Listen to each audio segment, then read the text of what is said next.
So friends, we'll hold on for a while till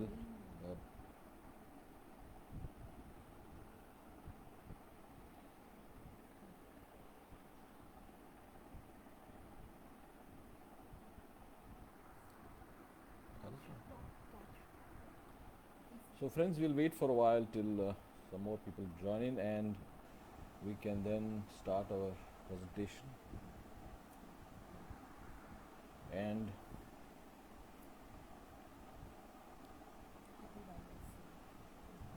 so first of all, I must wish you a happy wildlife week. We have been celebrating all this week and a good time. We had good rains and I've been going out whenever I get a chance to sneak out.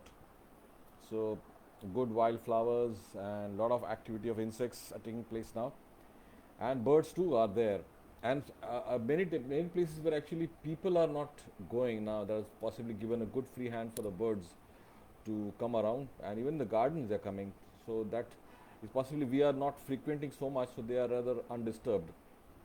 So friends, basically, I am.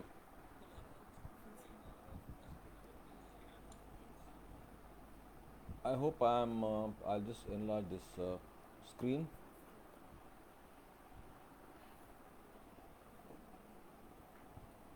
Yes, we always we love birds coming to your windowsill, but we are usually we end up feeding crows, pigeons, and sparrows. I think that is the usual easy way to get our satisfaction of helping birds. But I think I would be rather more happy if I get lot more other birds besides crows, sparrows, and pigeons, because there are so many other birds that actually are waiting for you to invite them, but maybe the situation is such that possibly they uh, ge- are scared. First of all, if you have lot of garbage around your garden or your building, then you are going to have a lot of crows. And if you have got a lot of crows around, that means that is going to discourage other smaller birds to come near your place. So first thing is actually you have to take care of your garbage, because garbage is the one reason, and we are responsible to it. Actually, it is our lifestyle that we dirty our places around, we throw on all our kachra around, and that attracts crows, rats, cats, and these are basically no to birds, and birds just keep off. That's one thing. So let's see how we can actually get. Once of all, of course, first is your garbage. You get rid of garbage and don't expose your garbage. Don't eatable. Don't throw your leftovers, so that it attracts crows or dogs or cats, which could possibly disturb birds. Especially cats and crows can be very disturbing to birds, and birds don't like their presence. So that's very important. And you have to make you attract your place. Attractive to birds. It's not that you ought to have a big garden and lot of trees around. It basically just a little, even a little greenery in your balcony or your windowsill also. Like today morning also, like I sat here in the morning today and I have planted a lot of this Jamaican blue spike in my windowsill.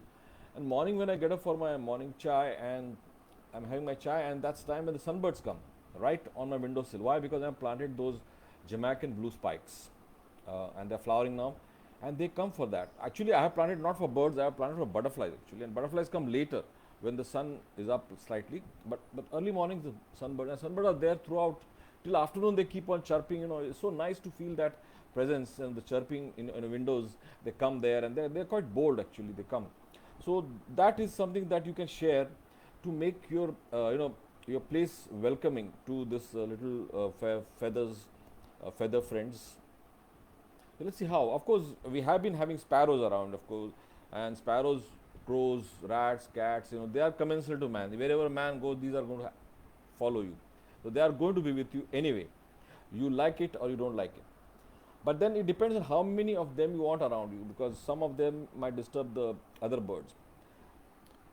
So actually, your garden can actually attract birds and give these other birds a shelter, a place to thrive, and something that after looking at it, it is so satisfying that you are offering a sort of a place for these birds to come and enjoy, and they feel happy there. The kind of facilities you are provided is something great that you can share with this kind of feeling with your friends also. So let's see what more you can do with that? One is of course space. You have to provide that space, and of course in urban area cities we don't have that kind of big space. Of course you can have, if you're lucky, you can have a terrace, but otherwise you usually have to manage with your windowsill or balcony. If you're lucky, you can have your society, the building's garden also. There you can also do some gardening which will attract birds besides butterflies. So why birds should visit your place? One is of course the food. Food is the one main reason that they come, but they also come for water, or especially when it's hot, and especially the sweltering heat in summer, they do require water for drink as well to bathe. And of course the shelter, if you can provide, and they accept your shelter, the providing, they will not accept every shelter you provide. They'll choose some, choose not, because it all depends on how safe they feel. So basically, again, to nest, whether that place, your place is good enough to, you might put in a lot of boxes around, but they might remain empty because if they are not safe enough, if they are too low, or there are a lot of cats around moving, or there are crows around, or rats are there, that may make them certainly unsafe, and they will never invest in making a nest in that place. They are quite shrewd that way. Birds will don't take any chance for that. So, but of course, if you can provide food, water, shelter, and a place to nest, certainly birds will come to your place. I can bet on it that I have done that and I have seen it.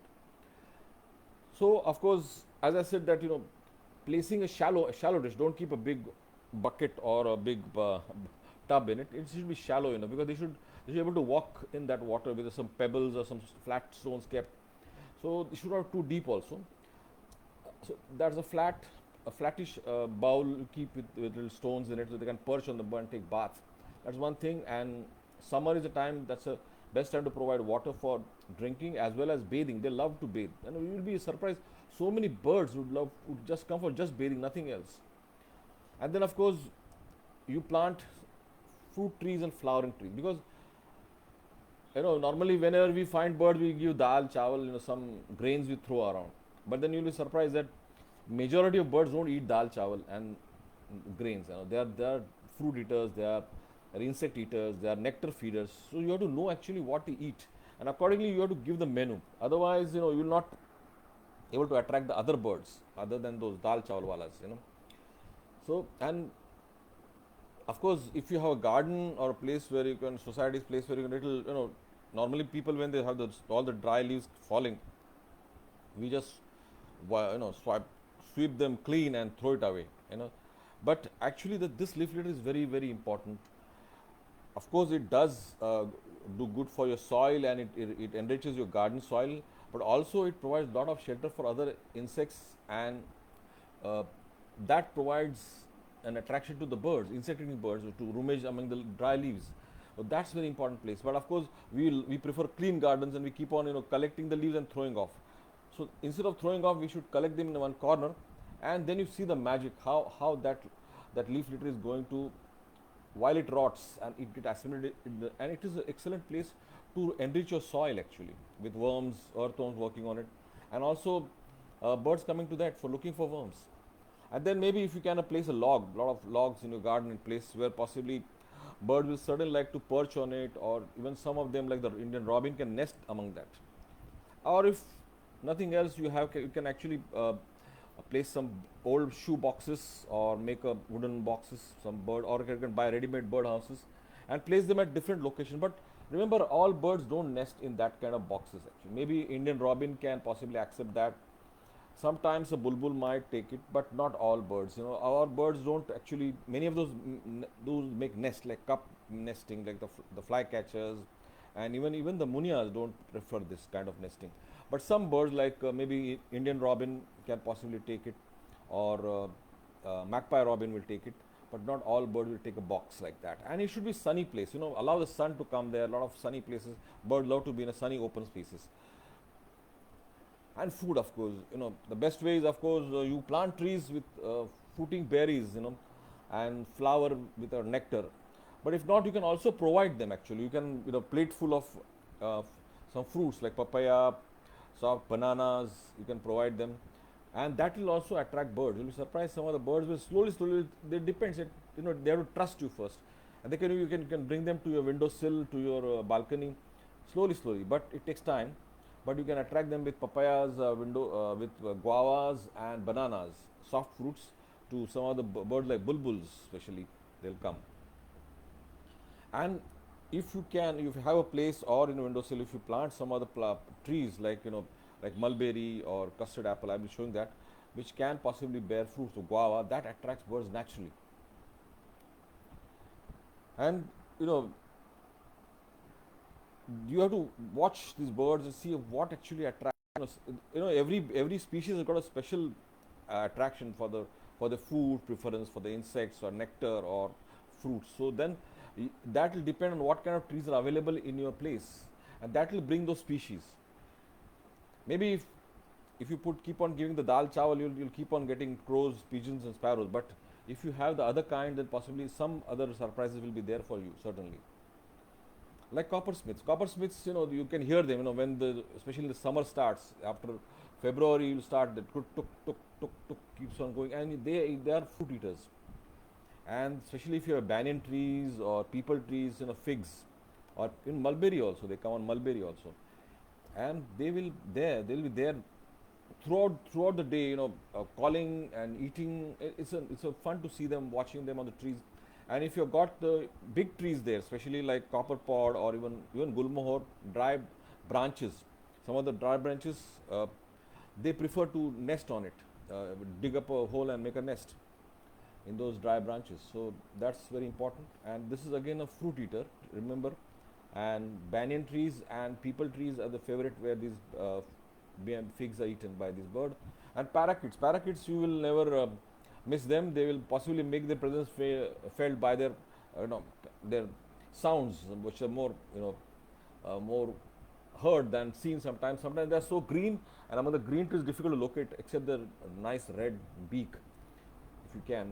But if you have an Indian almond, desi badam, not the real badam, but desi badam, terminalia, or you have copper pod or guava or English tamarind, you are certainly going to have this rackets of parakeets making racket there, and especially early mornings, you're surely going to have them, plenty of them.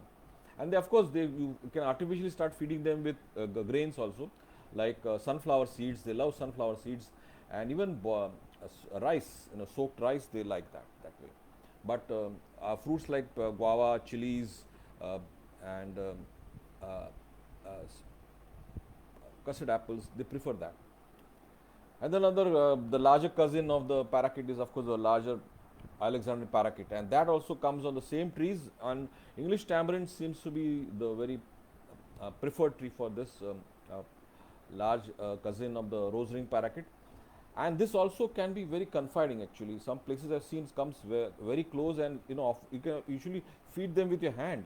If it starts trusting you, it takes time, but slowly you can build that trust, and they will actually take whatever you offer with your hand. They'll come and almost take it from your hand. So that I have seen it, and that's so satisfying, to feel that kind of trust you build with these birds.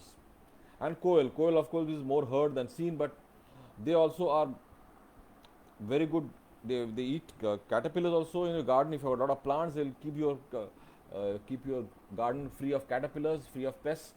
And if you have the fruiting trees like mulberry, jamun, and even figs, and then fishtail palms, all those fruits attract these koels.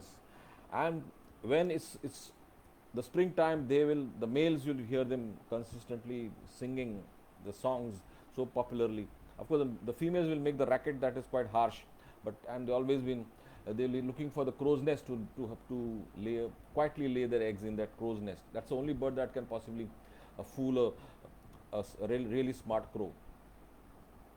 And bulbuls, in fact, you surprise the bulbuls can even come in your house, and you can make a nest on your tube light or your lamp post or in a balcony. They are so trusting, and you can attract bulbuls with a plate full of bananas, chopped bananas, papaya, guava, or you have plant trees like papaya, custard apple, especially custard apple trees, bananas, then guavas and mulberries will attract bulbuls. And bulbuls, both this and the other one, the red whisker. Look at this. This is a guava. It is eaten up. So this is what you can see when you have some fruits you should keep for birds. Maybe you take half of them, but half of them you shouldn't leave them on the trees. And the pleasure you get of seeing those birds, sharing this kind of your garden with the wildlife is so satisfying. That's something that you can't compare with. The feelings are beautiful. And sunbirds, they to morning also the sunbirds are in my windowsill. Why? Because I have planted this Jamaican blue spike. Jamaican blue spike is one of the magical plants. Not only attract birds but butterflies also, and it flowers throughout the year. So if you want to attract sunbirds, you have Jamaican blue spike, shoe flowers, hibiscus, and even canna. The canna leaf flowers, gorgeous cannas also attract sunbird. And drumsticks, if you have a place to grow drumstick flowers are sure attractant to sunbirds. And you have the whole the purple as well, the purple rump, as plenty of sunbirds will get throughout the day, and you can hear them singing on the tree tops. That's a purple rump there. Again, on the Jamaican blue spike, it's very common, and on the drumsticks, you'll see them. This is another delightful birds. When the male is so beautifully colored, and the female is rather not, but she also comes and she chirps around with the male, of course, in the somewhere in vicinity, and they are there, and their presence is, they announce their presence. Whenever it arrives, I know that it's come. At the window, they when are there on my windowsill, I can hear, and when they are building the nest, they also come to collect spider webs to make their nest. So that's where I see sunbirds a lot throughout the year around my windowsills, and that's the best and easy bird to attract.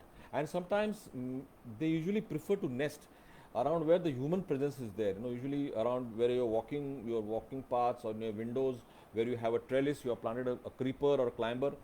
These birds purposely nest around humans because that gives them additional protection against cats and other birds like crows, so that their and they make a beautiful nest that is so well camouflaged it looks like a rubbish hanging, and you'll almost ignore it, but watch it. It's a fun watching a bird, sunbird making nest right in your, it can make right in your balcony. I remember one lady here in Mankur near Chembur.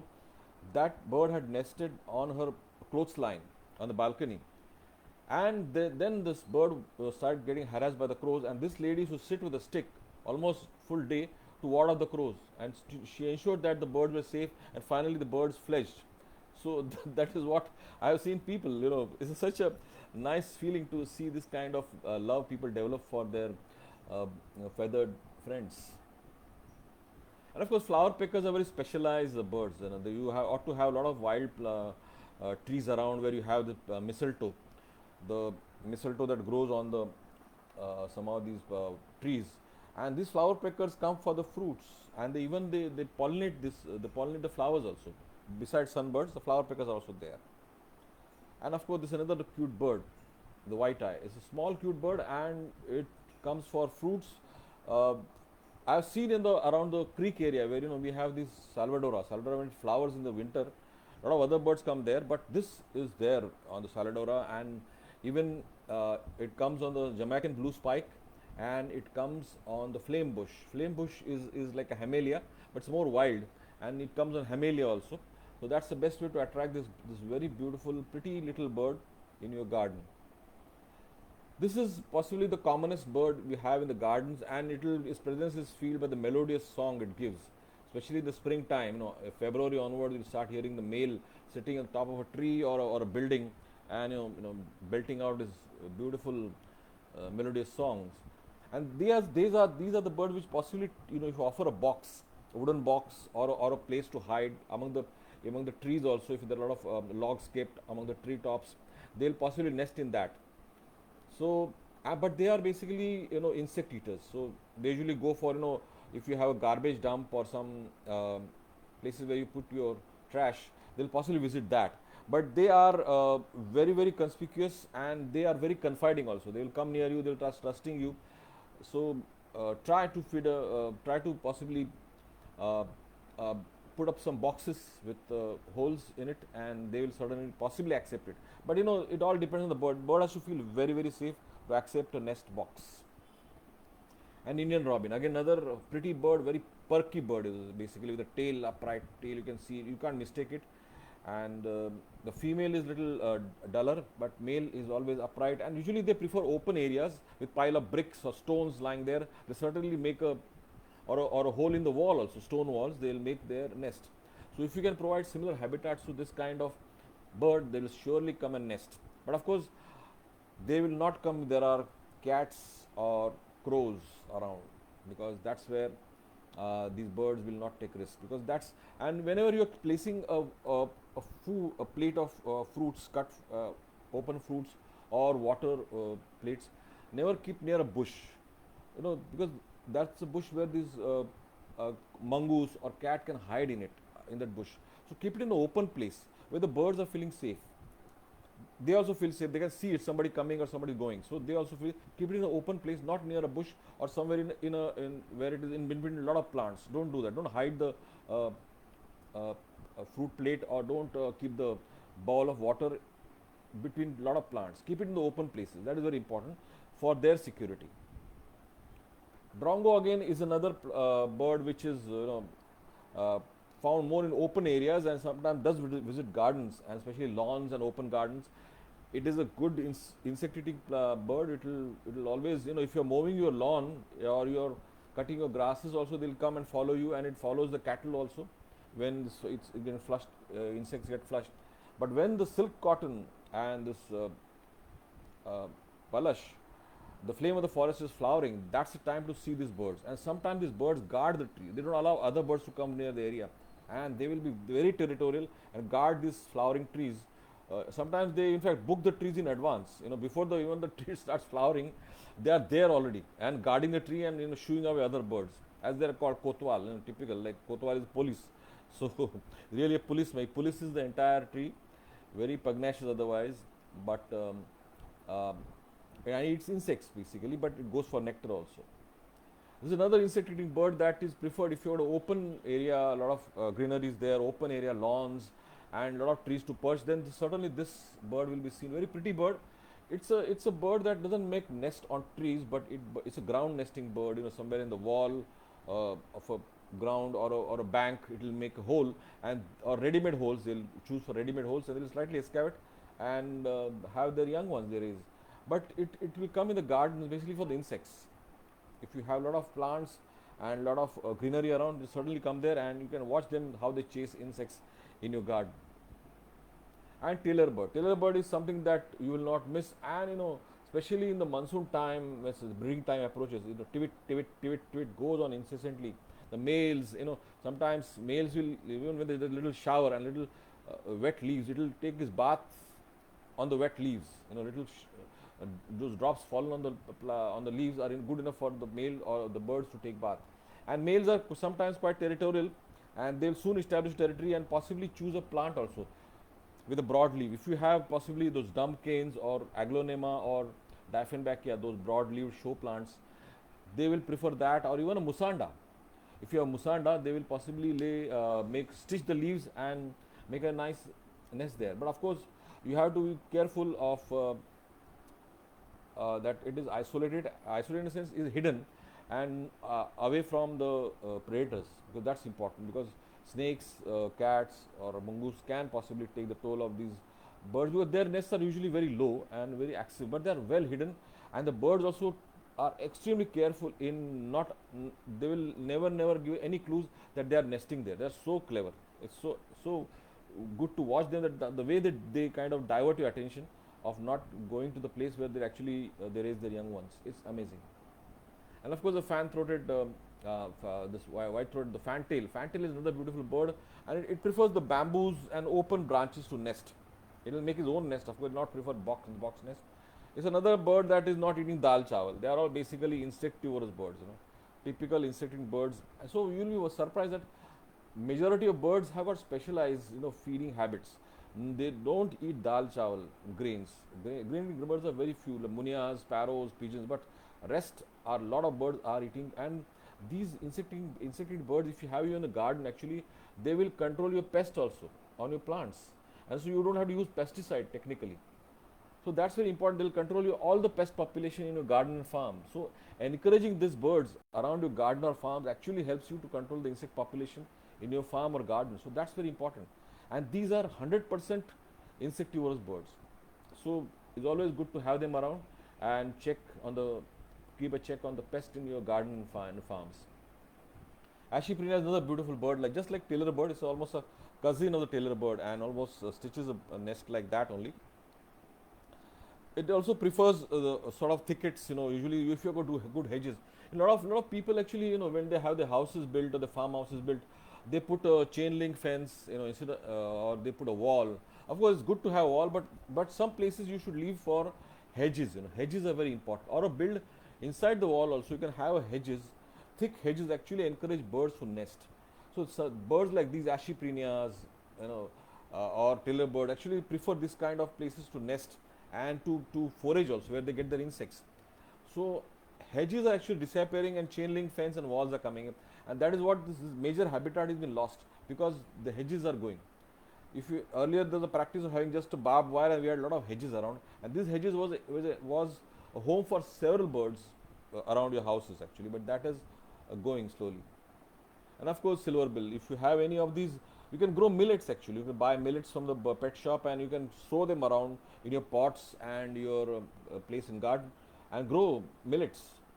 And you'll be surprised that these birds will come on there with other munias too. Even the spotted munia will come there, sparrows will come there, maybe pigeons also, and parakeets will also come for the millets. So do try growing millets, and bajra also you can grow like that. That's a spotted scaly belly breasted munia. That is also another bird that will always come for millets. If you hang, even if you grow them, and even some of the ordinary garden grasses like the fountain grass.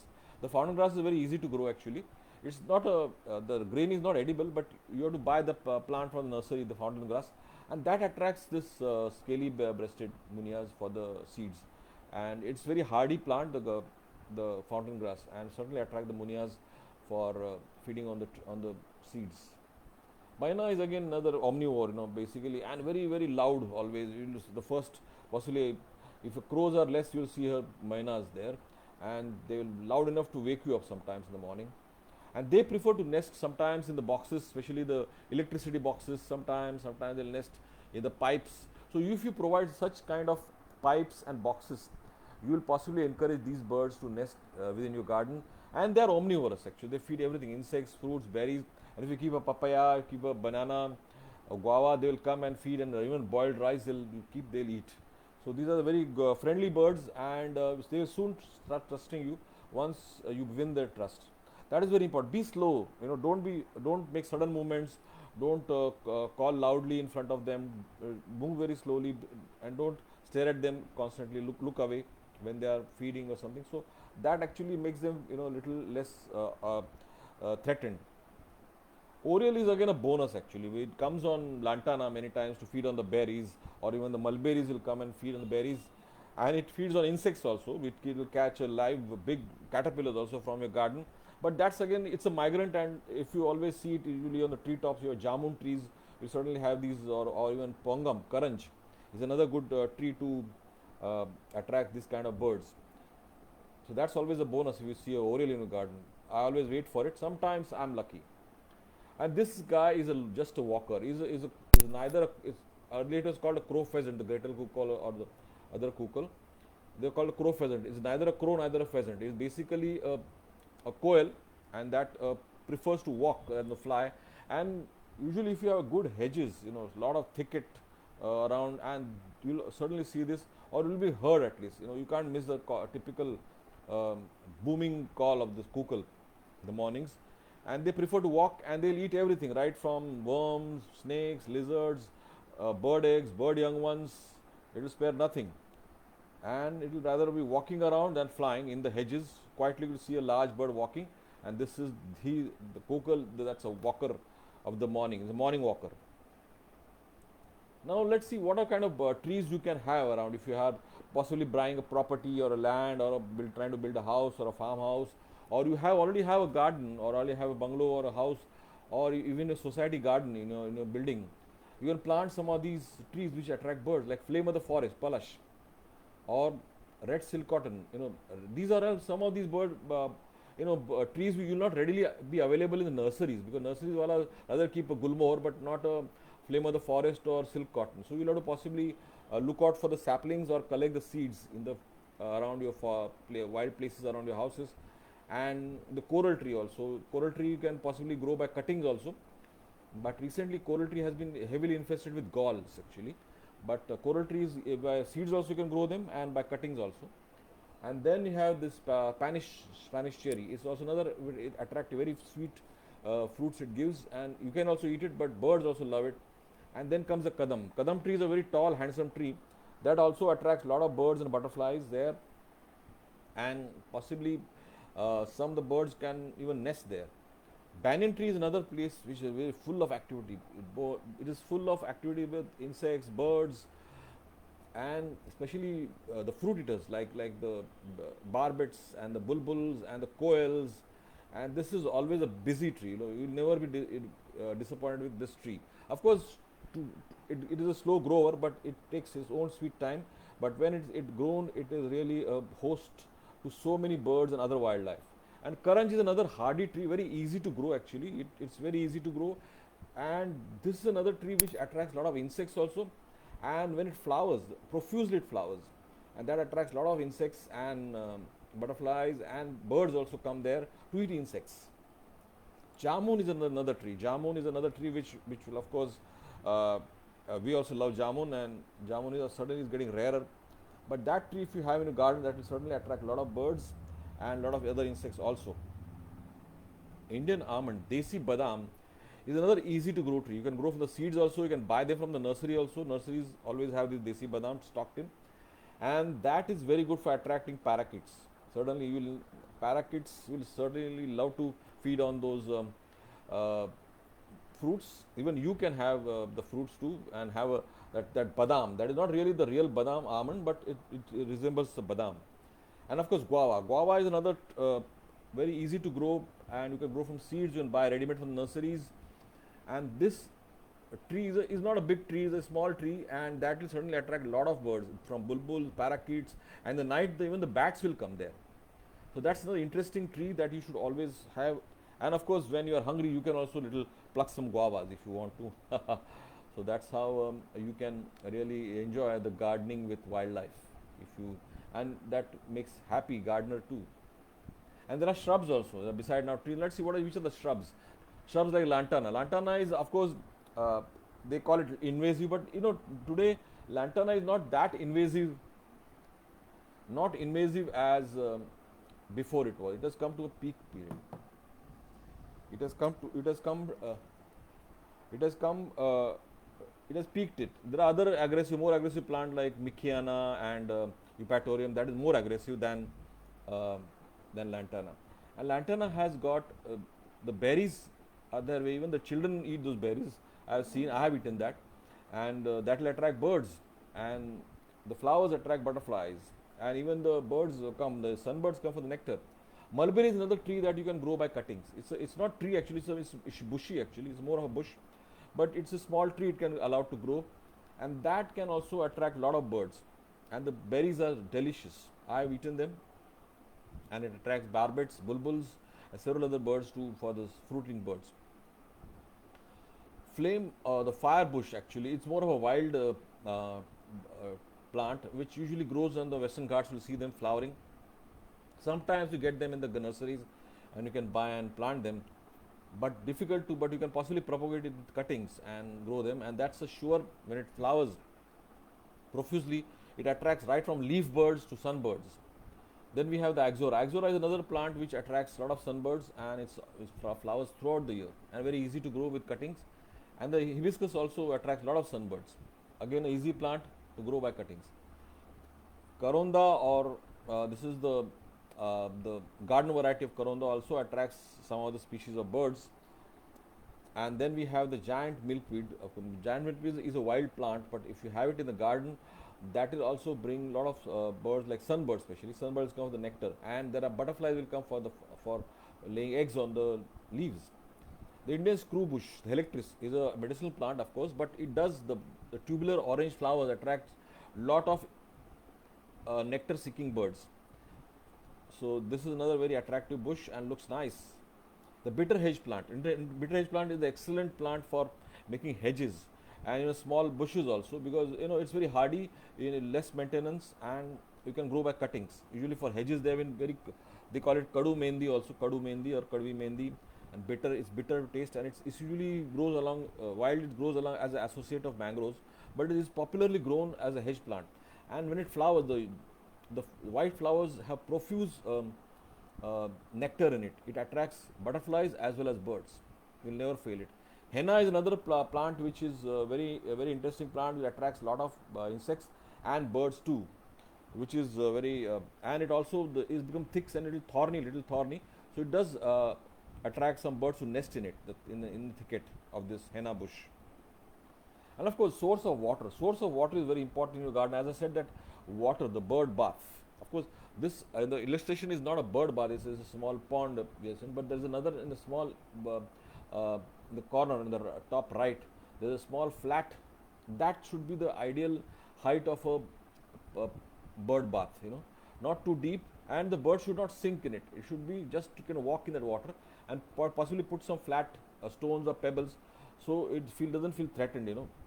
So shallow dishes will attract more birds than deep bowls, and you can keep it wherever it is open. And never keep a bird bath near a bush or hidden in a lot of bushes or trees, because that will possibly have some predators waiting in ambush the birds. So take care of that. That is very important. And this will also attract a lot of this. Having a small bird bath or a small pond in your garden will also attract a lot of birds like the kingfisher. The kingfisher, this is one of the kingfisher that comes away from the water, and if you have a pond which will attract some lizards or frogs and insects also, this is the bird which you're likely to see in your garden, a regular visitor. And if you have a fish also in your garden, you see your fishes vanishing from a pond, taken by this bird.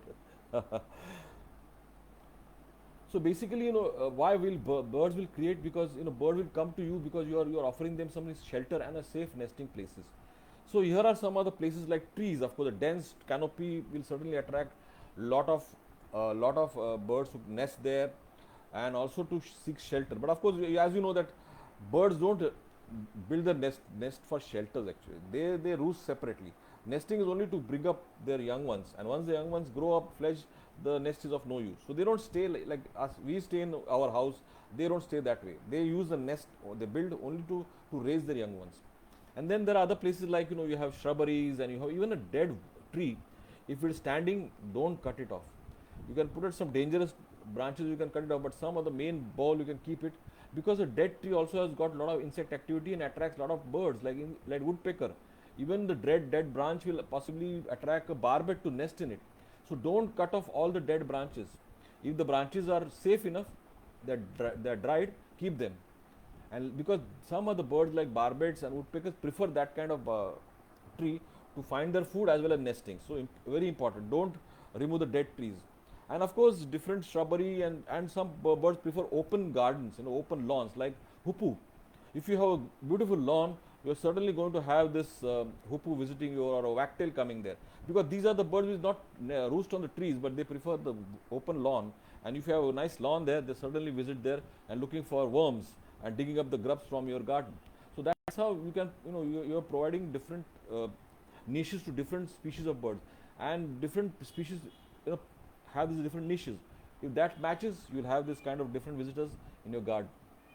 Like you have a plant a coconut tree, I'm sure. And if you are you of course you should be having a house somewhere near where a lot of paddy cultivation is going on, or rice is growing on, or there's a water body around. You might certainly get a baya weaver nesting on your coconut tree, I'm sure. Or nearby acacia trees, they are there. They'll also prefer your palm tree to nest, because they feel safer on the palm trees, the baya weavers. And providing artificial nest boxes and feeders is also another way of attracting birds to your garden. But you have to be careful. As I said, that keep it in a place where they are safe, and they should feel safe about it. Once they are feeling safe, they'll certainly accept the nest boxes. But a lot of our Indian birds don't nest in boxes, so they usually go for some like the Indian robin or magpie robin might take the boxes, but not sure. Sparrows, of course, can take boxes also, and a lot of people are now offering this kind of boxes to sparrows, because people feel that sparrows are getting rarer. Actually, sparrows are not getting rarer. It is our lifestyle has changed, our houses have changed, and the kind of food we bring from, we don't go to Banya or we don't go to the flour mills for the flour. We get ready-made atta, and that has, and our houses are now made of more of glass and all air conditioned, no place to nest. So that's how the sparrow population has come down, not because of any other reason. Because these are sparrow is typical a bird that is dependent on our lifestyle. So our lifestyle has changed. So if you provide nest boxes to birds like sparrows, certainly you will have sparrows around your houses, and will attract more other birds too.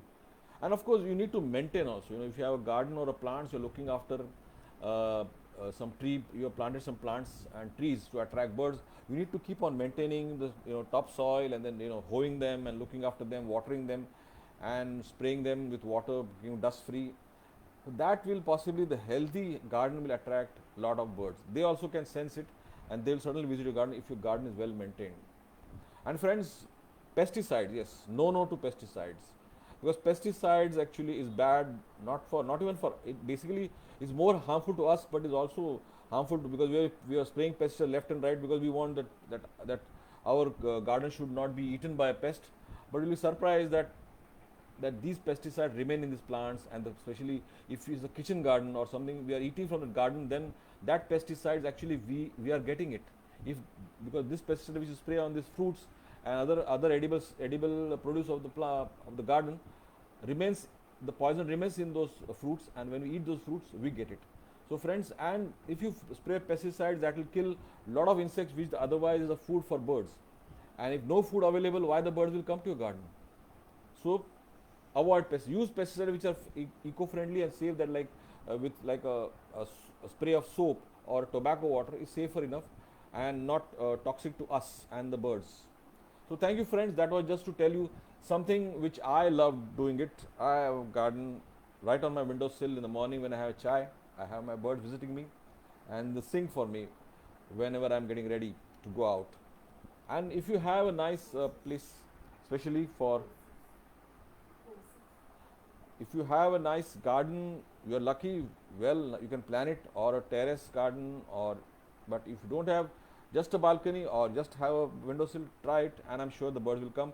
And yes, with iNaturewatch Foundation, we have online courses. You can visit our website, iNaturewatch, and we are on the Facebook also, iNaturewatch Foundation, and we run courses on gardening for wildlife.